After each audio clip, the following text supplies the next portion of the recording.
Hey everybody, it's Uyak here, back another video. The final episode of Made in Abyss Season 2 came out, and a lot of stuff happened in this episode, the good and the bad. But before we get into this, if you do enjoy this video and you're interested in seeing other anime content, make sure to leave a like and subscribe for similar content in the future. Now, before we start the video, I do want to say this is going to be a pretty lengthy video because this final episode of the season was actually double the length of a standard episode. But let's get straight into it. This final episode of the season left off where the last episode ended, in that Faputa got her power up and now she's fighting all of these creatures that invaded the village.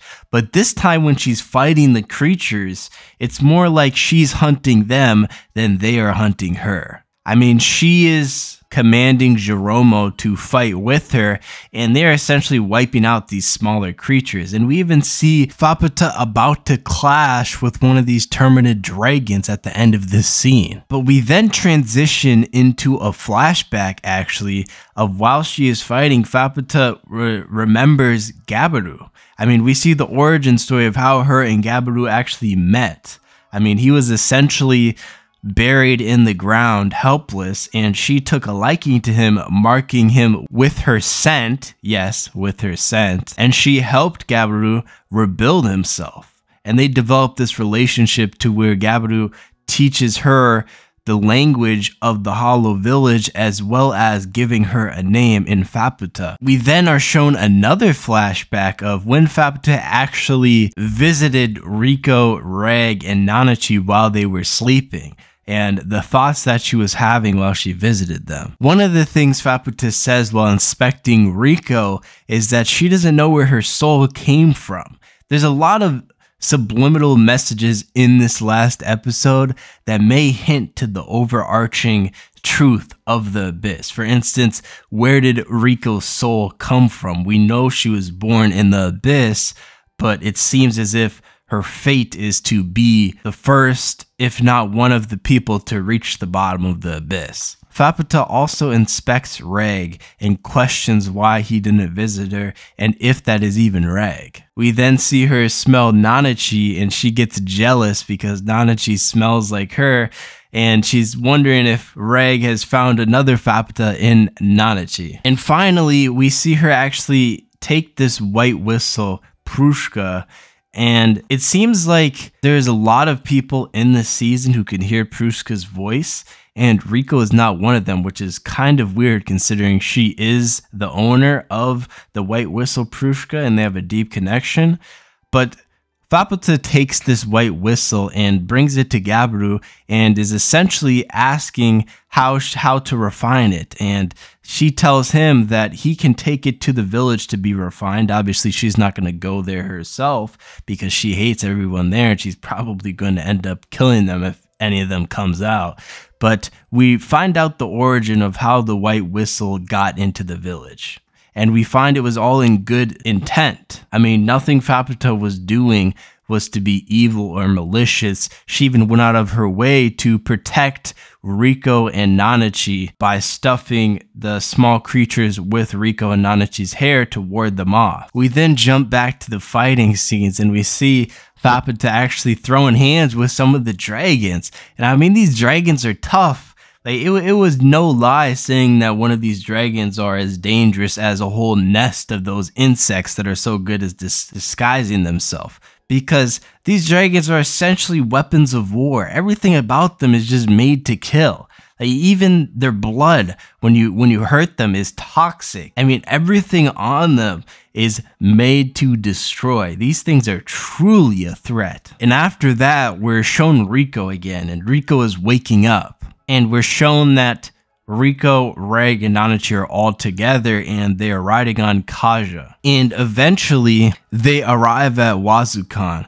And Wazukan is dying. I mean, this is a sudden turn here. That big jump from the previous episode that he did with Vuko, yeah, that actually killed him, I guess, the impact. Because we're shown in the next scene that Wazukan is dying.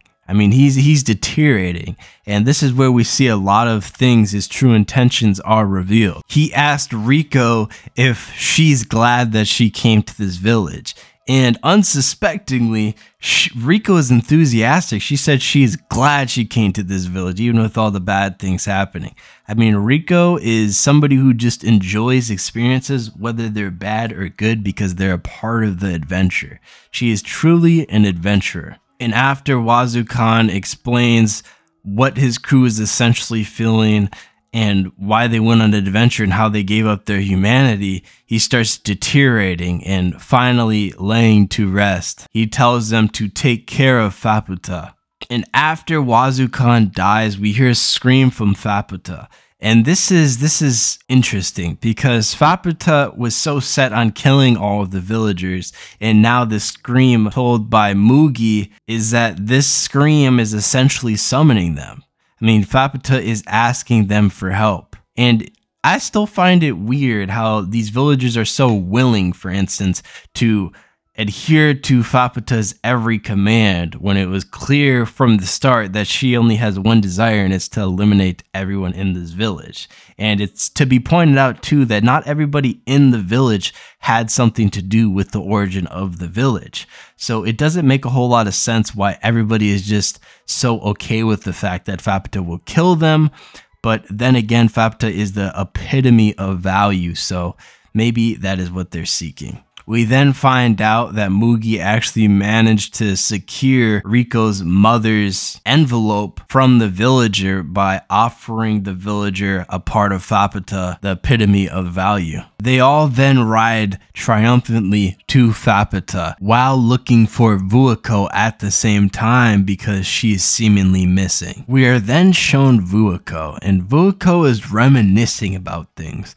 She's thinking about why she cares so much about Riko and how she admires Riko for being smaller than her, but seemingly having the pride and drive to do whatever Riko seems is right. And she's thinking about the whole crew, Prushka, and how Riko freed her. I mean, she's reminiscing about everything and essentially looking up to Riko for freeing her and extending the hand when she wasn't able to do so. And we then get this flashback of when Vueko made the decision to go on this journey, right? We see her as this tattered child beaten up by her abuser, essentially crawling up stairs to Wazukan and Bailiff.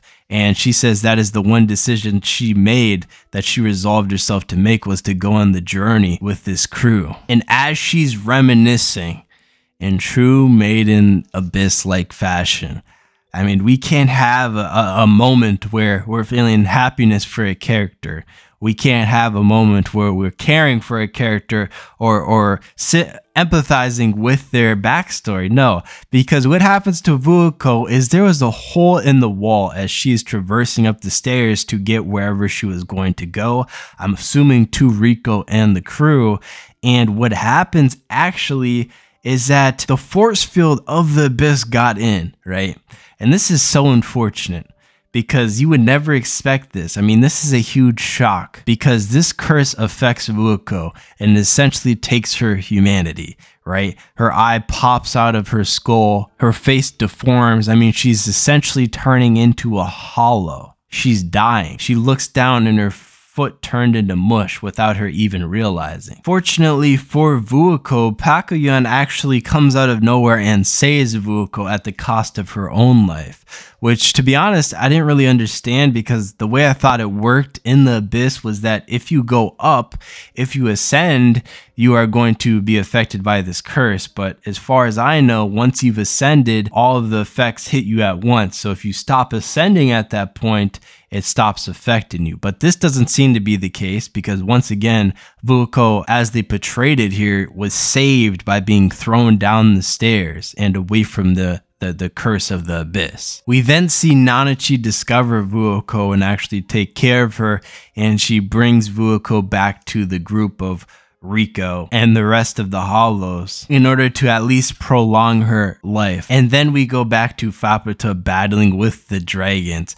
And I mean, these dragons are once again just threats, because Faputa is literally inside of these dragons, and she even says that she thought she tore the dragon up near its life force, but it's still not dead. I mean, she went inside the dragon and tore up its insides, and it is still not anywhere near dead. This is the fully powered up Fapata with all of the gold streaks as well. It's also important to point out that the guardian of the village, Jeromo, is essentially dead at this point. So Fapata is being overwhelmed, but once again, it doesn't seem like she's faltering. And after Fapata essentially gets spit out by this dragon, she meets up with Reg, and she gives sort of a mixed reaction of she's extremely happy to see Reg, but she's once again wondering if he's here to try to stop her or something. Because if we remember before, Reg foolishly tried to stop her, and then when he was about to stop her, he was like, nah, I'm sorry, I can't do it. And at this point, he's like, I can't even stop you if I wanted to. So, I mean, he's been completely, utterly tamed by Fapata, and I think it's due to the fact that he remembered some of his memories and her purpose. So he can't stop her. But once again, it makes Reg look pathetic, and he even says so himself. Reg essentially tells Fapata to go get whatever power up or whatever from the villagers that she is going to get, and he will hold off the dragons here. And he says himself that this is a large task, and I mean, it is a large task because Fapata can't even kill one of these things, and he's saying about to take 2-on-1? I mean, this guy is crazy, but luckily for him, he has plot power-ups, and that comes in the form of Rico blowing a white whistle and him essentially getting 10 times more powerful, and that's exactly what happens. Rico blows on her whistle, and something we haven't seen before actually happens. So she actually gets a large nosebleed from blowing on the white whistle. So this might mean that you can't just spam the white whistle and just keep getting Reg power-ups over and over and over again. Eventually your body is going to give out. And then before Reg engages the dragons, we jump back to Fapata, who engages with the villagers and is a lot more friendly at this point.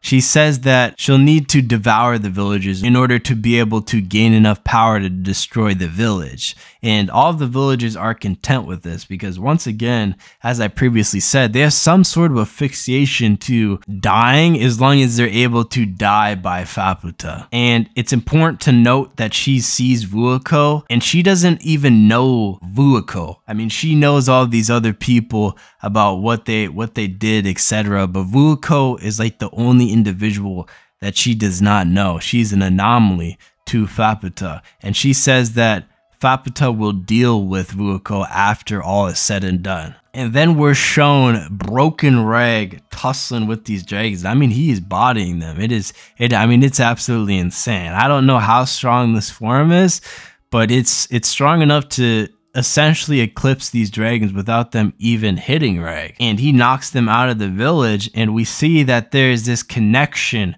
between the village and the mountainside or the cliffside, whatever is near the village, and it's actually what these Terminid dragons came through on.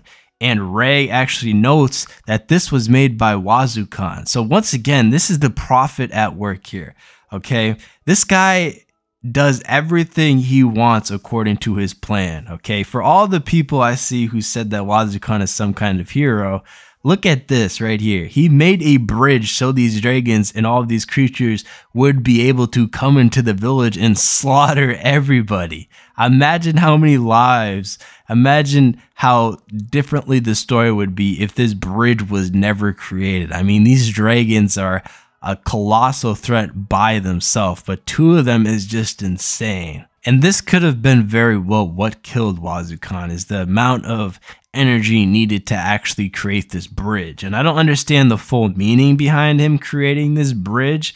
Maybe it was just him thinking that it would lead to the end result of Rico using a wish granting egg and them being able to adventure again, but it just didn't play out like that. We don't really know. But Reg resolves himself that he needs to destroy this bridge in order to prevent any further creatures from coming and to immobilize the dragons from fighting. We then see the scene of Faputa actually devouring all of these villagers. So it doesn't show her killing them while they're alive. It just shows her consuming their dead blood or corpses or whatever you want to call it. And she actually, after she does this, she destroys the village. She uses all the energy she has left to destroy the village. And while this is happening, Riko, Ma, and Vuako and Nanachi are on Kaja and trying to avoid or make sure to stay safe, escaping all of the rubble and chaos that is happening from the village being destroyed. After the village is destroyed, Faputa is essentially out of energy and she's falling in mid-air. And she says that maybe if she devoured Ma and Kaja, that she would have enough energy to be able to meet with Vuako after all is said and done, because that's what she said she would do. But unfortunately, at this stage, she has no more energy left and she is going to die by fall damage, essentially. But luckily for her, Reg comes to the rescue and scoops her out of the air like it's nothing and brings her on with Kaja. The reason Faputa did not devour Ma and Kaja is because their duty is to protect Riko, Nanachi, and Vuako and get them to a safe place. And then we see a heartwarming scene, as if you remembered in the beginning of the series, Ma, when she almost squeezed Mania to death and the balancing came at work and actually took most of Ma's value, Riko gives her a gift, and it's essentially a stuffed animal at this point to thank her for Ma's commitment to Riko, and Riko made this herself. Unfortunately for the crew, Kaja is immobilized by these rocks, this debris falling. It breaks all of his legs and he can no longer protect or move any of them. But luckily, if you remember earlier in the series, Kaja actually said that he values changing his forms, right? And possessing new bodies. And this is exactly what happens here. He takes out his, I'm assuming, true form here and makes it go into Faputa. And we see this scene where Faputa, who is Kaja at this point, is essentially filled with pure joy, deflecting debris and keeping the whole crew safe. And after all of that happens, we see Riko waking up. She has a lot of trouble falling asleep or passing out throughout this episode, it seems. But she wakes up, and in waking up, she senses Ma, and she's thanking Ma for taking care of her. But actually, that's not what happens. That must have been a dream or something, because when she actually wakes up, Ma is no longer there, and the stuffed animal is the only thing left. And at this point, the village is completely destroyed. All of the animals are scattered, and everything seems to be returning to where it came. By the end of Urumui, or the Hollow Village's collapse, the only people left alive in the 6th layer at this point is Riko, Reg, Vuako, Nanachi, Mania, and Faputa. Everybody else has either died when the village collapsed or before that from another cause. So you remember how these dragons were such formidable foes and they're such colossal threats? Well, actually, what we see here is that one of the Terminid dragons are actually injured, and I'm assuming injured to the point of not being able to continue its life. So the other dragon comes by and actually puts this dragon out of its misery. And it just shows you how powerful these beasts actually are. Because Faputa, Reg were attacking these beasts and they couldn't kill them. Yeah, they could make them fall great distances and stuff and injure them temporarily, but they could not permanently kill them. But we see a dragon here just walk up to its kin here and essentially put its foot through and kill it in one blow. So these things are insanely powerful. And after this, we cut to a scene where Faputa is waking up now after being possessed by Kaja. And she said it was a weird dream. And she essentially says that she's happy and she sees Vuako. And she says that she never expected that they would actually meet after all is said and done. Then we see Nanachi say how all of the villagers has returned to the abyss, and we get a flashback of Miti, all of the creatures Miti returned to the abyss. And then Faputa and Vuako have their interaction, And this is where Fapta is getting extremely close to Vuko, and she's examining her essentially, and she tells Vuko that she doesn't need to speak because Fapta seems to have this innate ability to be able to understand things or understand the soul without hearing a voice or something. And Fapta starts asking questions like, is she like her mother? And Vuko says no, because Arumui was shy of strangers, clingy, and very smooth. Now, Vuko doesn't know that Arumui is just like Fapta because she's only seen the aggressive side of Fapta. She hasn't seen Fapta like Reg has seen Fapta, for instance. But it's safe to say by the personalities and the similarities that Fapta is very similar to Arumui. And Fapta says how she inherited everything of her mother, or so she thought, but she never knew anything about Vuko. And it turns out that Arumui, even with how discombobulated her mental processes were, she was never willing to give up the information about Vuko away because Vuko was that precious to Arumui. And then we have this extremely sad scene where Vuko passes away, and in her last moments, she's thinking about Arumui as she has for the past 100 or so years, and she says that Arumui changed her, and she passes away. We see Fapta and everybody else start crying, rightfully so, because if anybody didn't deserve this fate, it's Vuko. Her whole life she was in torment, even from when she was a child. She was assaulted while growing up. All of these terrible things happened to her. All of the happiness, all of the heartwarming moments she ever had were taken away from her.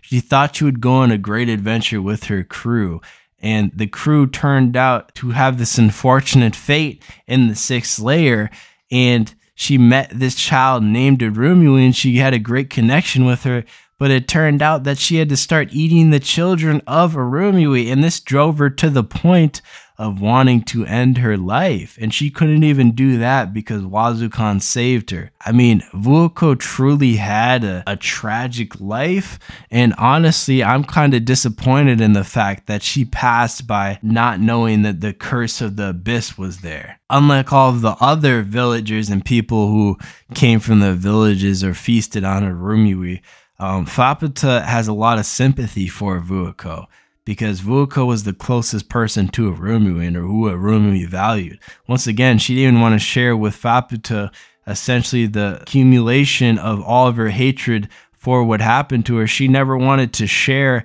about hatred for Vuko because she had none. She only cared for Vuko. Vuko was truly the one person that was special to Arumui, and she gets a special grave made by Fapta. And after the grave is made and they say their goodbyes to Vuko, Reg asks Fapta to join their crew. Now, he finally gained some balls, unlike his previous actions in the other episodes where he got violated inside and out, and he asked her to join the crew. And of course, Fapta is having a hard time whether deciding or not to join the crew or not because Reg has forgotten about her. But the truth of the situation is that Fapta has no hard time deciding whether or not to join the crew, because as we saw in the flashback, I mean, she already seemed pretty fond of everybody in the crew. And the episode then ends off with a scene between Fapta and the rest of the crew where it says that Fapta already knows where love leads, but she is going to go on an adventure with the crew regardless. Now, what a truly amazing season of anime. Once again, this anime does a lot of things that other anime are afraid to do. It adapts directly from the manga and leaves very few out. I mean, these tragic fates that happen to characters, it displays them all in the episodes. Vuko lived a tragic life. She really never had any good moments besides the moments with Arumui, and even those were short-lived. She lived all the rest of her time in essentially a prison and under the control of other geniuses like Wazukan, who essentially decided her fate for her. Now, my question I have for you is, what is your favorite character from this season? Personally, my favorite character from this season is Vuko because she had such a tragic tale. and she had to live with this, and even at the end she was denied any sort of happiness. I mean, there's nothing you can feel for this character but complete utter sorrow. I think it is such a great written character. But let me know what your favorite character is in the comments, and if you enjoyed the video, make sure to leave a like and subscribe for similar content in the future. I will see you in the next video.